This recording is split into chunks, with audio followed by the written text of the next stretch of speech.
ஜடேஜாவோட அவங்க அப்பா வந்து ராயல் ஃபேமிலி தாங்க. அவங்க அப்பாவோட லேண்டை வந்து கவர்மெண்ட் சீஸ் பண்ணிடுவாங்க குஜராத்தில். அவங்க அப்பா வந்து செக்யூரிட்டி வேலைக்கும், அம்மா வந்து நர்ஸ் வேலைக்கும் போயிட்டுருப்பாங்க.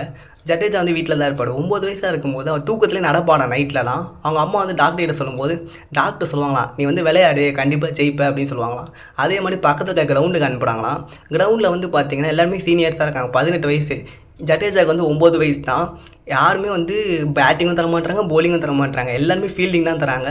இவருக்கு பிடிக்கவே பிடிக்கல. அவங்க அப்பாட்ட போய் சொல்லும்போது அவங்க அப்பா சொல்கிறானாம், எனக்கு ஒரு கோச் தெரியும் போலீஸு, அவரு போய் பாருன்னு சொல்கிறாரு.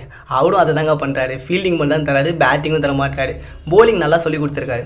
பல போராட்டத்துக்கு அப்புறம் ஜடேஜா வந்து பார்த்திங்கன்னா நிறைய கற்றுக்கிறாரு. நல்ல போலிங் போடுறாரு, நல்ல ஃபீல்டிங்கும் பண்ணுறாரு. அந்த டைமில் வந்து அவங்க அம்மாவுக்கு ஒரு பெரிய ஆசை இருந்திருக்கு. என் பையன் ஒரு கார் வாங்கணும் அப்படின்னு ஒரு ஆசை. அவங்க அம்மா வந்து ரொம்ப அசிங்கப்படுத்திருப்பாங்க நிறைய பேர். அதை ஜடேஜா கிட்ட சொல்லும்போது அவனும் சொல்கிறான், நான் கண்டிப்பாக ஜெயிப்பேம்மா, நான் கார் வாங்குவேன் அப்படின்னு சொல்லிட்டு இருக்கும்போது கொஞ்ச நாள்லேயே வந்து அவங்க அம்மாவை இழந்துடுறாங்க. பல போராட்டங்க அப்புறம் வந்து ஜடேஜா வந்து இந்தியன் டீமில் செலக்ட் ஆகுது. அவங்க அம்மா நினச்ச மாதிரியே காரை வாங்குறாருங்க. வாழ்க்கையில் நம்மளோட விஷயத்தை நினைக்கணும்னு நினச்சோன்னா அது கண்டிப்பாக கிடைக்குங்க.